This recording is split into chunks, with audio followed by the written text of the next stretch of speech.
Hello दोस्तों, आज दिनांक 8 नवंबर 2024 दिन शुक्रवार, कार्तिक मास शुक्ल पक्ष सप्तमी। अब खबरें विस्तार से। कोलकाता के आरजी मेडिकल कॉलेज में 9 अगस्त को ट्रेनी डॉक्टर के साथ हुए रेप और मर्डर केस में सुप्रीम कोर्ट ने सीबीआई की अपडेट स्टेटस रिपोर्ट को लेकर 4 हफ्ते में जवाब मांगा है। साथ ही कोर्ट ने मामले की सुनवाई किसी और राज्य में ट्रांसफर करने से भी इनकार कर दिया है। सुप्रीम कोर्ट की सख्ती के बाद केंद्र सरकार ने पराली जलाने वाले किसानों पर जुर्माना दोगुना कर दिया है। अब 2 एकड़ से कम जमीन पर 5,000 रुपए का जुर्माना लगेगा। 2 से 5 एकड़ तक 10,000 रुपए और 5 एकड़ से ज्यादा जमीन वालों से 30,000 रुपए जुर्माना वसूला जाएगा। सलमान खान के बाद अब शाहरुख खान को जान से मारने की धमकी मिली है। मोबाइल पर धमकी मिलने के बाद शाहरुख खान की टीम ने शिकायत दर्ज करवाई है। धमकी मिलने के बाद शाहरुख के घर मन्नत के बाहर सिक्योरिटी बढ़ा दी गई है। केंद्रीय गृह मंत्री अमित शाह ने गुरुवार को 2 दिवसीय आतंकवाद विरोधी सम्मेलन 2024 का इनॉग्रेशन किया। इस दौरान उन्होंने कहा कि मोदी सरकार ने 10 सालों में आतंकवाद के खिलाफ कदम उठाए हैं। इससे आतंकवाद से लड़ने के लिए एक मजबूत इकोसिस्टम तैयार हुआ है। जम्मू कश्मीर विधानसभा सत्र के दौरान गुरुवार को विधायकों के बीच जमकर हाथापाई हुई। सत्ता पक्ष और विपक्षी भाजपा के विधायकों ने एक दूसरे के कॉलर पकड़ी और धक्का मुक्की की। सदन में हंगामे के चलते पहले विधानसभा की कार्यवाही 20 मिनट फिर कल तक के लिए स्थगित कर दी गई है। वक्फ संशोधन बिल को लेकर बनाई गई ज्वाइंट पार्लियामेंट्री कमेटी के अध्यक्ष और भाजपा सांसद जगदंबिका पाल गुरुवार को कर्नाटक पहुंचे। उन्होंने हुबली और विजयपुरा में वक्फ के खिलाफ प्रदर्शन कर रहे किसानों से भी मुलाकात की। लोक गायिका शारदा सिन्हा आज छठ के तीसरे दिन पंचतत्वों में विलीन हो गई। पटना के गुलबी घाट पर आज के सम्मान के साथ उनका अंतिम संस्कार किया गया। बेटे अंशुमान ने मुखाग्नि दी, उसके बाद वो पैरों से लिपटकर रोने लगे। भारतीय वायुसेना को पहले LCA mark 1A fighter jet Tejas विमान के लिए अभी और इंतजार करना होगा। इस विमान को हिंदुस्तान एयरोनॉटिक्स लिमिटेड हेल बना रहा है। इंजन की सप्लाई अमेरिकी कंपनी जनरल इलेक्ट्रिक करेगी। मालेगांव ब्लास्ट केस में NIA कोर्ट ने भोपाल की पूर्व सांसद प्रज्ञा ठाकुर के खिलाफ 10,000 रुपए की जमानती वारंट जारी करते हुए 13 नवंबर तक कोर्ट में पेश होने को कहा है। कोर्ट का वारंट जारी होने के बाद प्रज्ञा ठाकुर ने अपनी एक तस्वीर X पर शेयर करते हुए कांग्रेस पर हमला बोला है। दिल्ली में प्रदूषण का स्तर लगातार बढ़ते जा रहा है।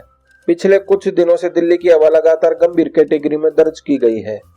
सेंट्रल पोल्यूशन कंट्रोल बोर्ड के गुरुवार सुबह 9 बजे दिल्ली के कई मॉनिटरिंग स्टेशनों में AQI 367 के पार रिकॉर्ड किया गया है। नेशनलिस्ट कांग्रेस पार्टी SCP के चीफ शरद पवार ने 5 नवंबर को राजनीति से संन्यास लेने के संकेत दिए थे। इसके एक दिन बाद यानी बुधवार को उनकी बेटी और लोकसभा सांसद सुप्रिया सुले ने कहा है कि शरद राजनीति से संन्यास नहीं लेंगे। सुप्रीम कोर्ट ने कहा है कि ड्यूटी के दौरान मनी लॉन्ड्रिंग के आरोपी लोक सेवकों के खिलाफ केस चलाने से पहले सरकार के संबंधित अथॉरिटी से मंजूरी लेना जरूरी है। पति पत्नी के झगड़े में ट्रेन बंद रूट पर चली गई और इससे रेलवे को 3 करोड़ का नुकसान हो गया। रेलवे ने पति को सस्पेंड कर दिया और इस कारण पति ने हाई कोर्ट में तलाक की अर्जी लगा दी। हाई कोर्ट ने कहा पत्नी का ये व्यवहार मानसिक क्रूरता है, पति को तलाक मिलना चाहिए। पंजाब के अमृतसर में गोल्डन टेम्पल परिसर में स्थित बाबा अटल राय जी गुरुद्वारा साहिब की 7वीं मंजिल से लड़की ने छलांग लगा दी। लड़की सिर के बल नीचे जा गिरी, जिससे उसकी मौके पर ही मौत हो गई। जानकारों के अनुसार लड़की की उम्र 34 साल बताई जा रही है। फिलहाल शिरोमणि गुरुद्वारा प्रबंधक कमेटी और पुलिस महिला के बारे में जानकारी जुटा रही है। भारत ने ओलंपिक 2036 के लिए अपनी दावेदारी दर्ज करा दी है। भारतीय ओलंपिक संघ ने अंतर्राष्ट्रीय ओलंपिक परिषद को पत्र लिखा है। अगर भारत की दावेदारी सफल रही तो गुजरात के अहमदाबाद को 2036 ओलंपिक की मेजबानी मिल जाएगी। इजराइल ने बुधवार को लेबनान की राजधानी बेरूत के इंटरनेशनल एयरपोर्ट को निशाना बनाया। इसके अलावा बेरूत के अलग अलग हिस्सों में और बेका घाटी में भी हवाई हमले किए गए। इन हमलों में 40 से ज्यादा लोगों की मौत हो गई, वहीं 50 से ज्यादा लोग घायल बताए जा रहे हैं। बांग्लादेश के चटगांव में हिंदुओं पर हुए हमले की भारत ने कड़ी निंदा की है। बांग्लादेश से हिंदुओं की सुरक्षा सुनिश्चित करने और चरमपंथियों के खिलाफ कार्रवाई करने के लिए भी कहा गया है। इसे लेकर विदेश मंत्रालय के प्रवक्ता रणधीर जायसवाल ने गुरुवार को प्रेस कॉन्फ्रेंस के दौरान यह बयान दिया। ट्रंप सरकार में भारतवंशी काश पटेल बन सकते हैं CIA के चीफ। ट्रंप के वफादारों में होती है इनकी गिनती। विवेक रामास्वामी को भी मिल सकती है जगह। अमेरिका के राष्ट्रपति चुनाव में डोनाल्ड ट्रंप की जीत पर पीएम नरेंद्र मोदी ने बधाई दी है। न्यूज एजेंसी ANI ने सूत्रों के हवाले से बताया कि दोनों नेताओं के बीच फोन पर बातचीत हुई। ट्रंप ने कहा कि वे भारत को सच्चा दोस्त मानते हैं। उन्होंने दुनिया में शांति के लिए भारत के साथ मिलकर काम करने की बात भी कही है। पीएम नरेंद्र मोदी ने डोनाल्ड ट्रंप को फोन पर बधाई दी और साथ ही सोशल मीडिया पर कहा, मेरे दोस्त डोनाल्ड ट्रंप को ऐतिहासिक जीत पर दिल से बधाई। उम्मीद है कि हम दोनों अपने लोगों की बेहतरी और विश्व में स्थिरता और शांति के लिए आगे काम करेंगे। अमेरिकी चुनाव में ट्रंप की जीत तय होते ही भारत के प्रधानमंत्री नरेंद्र मोदी ने उन्हें सोशल मीडिया पर यह बधाई दी।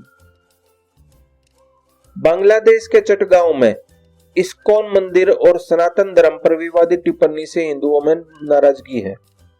इसे लेकर हजारों की संख्या में हिंदू समुदाय ने प्रदर्शन किया। विरोध में जब हिंदू संगठन सड़कों पर उतर आए तो आर्मी ने प्रदर्शनकारियों पर लाठीचार्ज किया। इजराइल के प्रधानमंत्री बेंजामिन नेतन्याहू ने मंगलवार को रक्षा मंत्री योव गैलेंट को बर्खास्त कर दिया। नेतन्याहू ने कहा कि उनके बीच विश्वास की कमी थी, जो जंग के समय इजराइल के लिए ठीक नहीं है। टाइम्स ऑफ इजराइल के मुताबिक विदेश मंत्री इजराइल काटज रक्षा मंत्री का पद संभालेंगे। भारतीय रुपया अपने ऑल टाइम लो यानी सबसे निचले स्तर पर आ गया है। अमेरिकी डॉलर के मुकाबले बुधवार 6 नवंबर को रुपया करीब 0.11 पैसे की गिरावट के साथ दर्ज किया गया।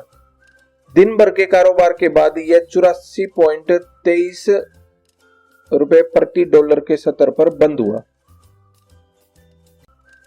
जेट एयरवेज अब कभी शुरू नहीं हो पाएगी। सुप्रीम कोर्ट ने गुरुवार 7 नवंबर को जेट एयरवेज को लिक्विडेट करने का आदेश दे दिया। लिक्विडेशन का मतलब होता है किसी भी कंपनी की परिसंपत्तियों को जब्त करके उन्हें बेचने से मिलने वाली रकम का इस्तेमाल उसके कर्ज और देनदारियों के चुकाने में किया जाए। 7 नवंबर को सेंसेक्स 836 अंक की गिरावट के साथ 79,541 के स्तर पर बंद हो गया। निफ्टी में भी 284 अंक की गिरावट रही, यह 24,199 के स्तर पर बंद हुआ।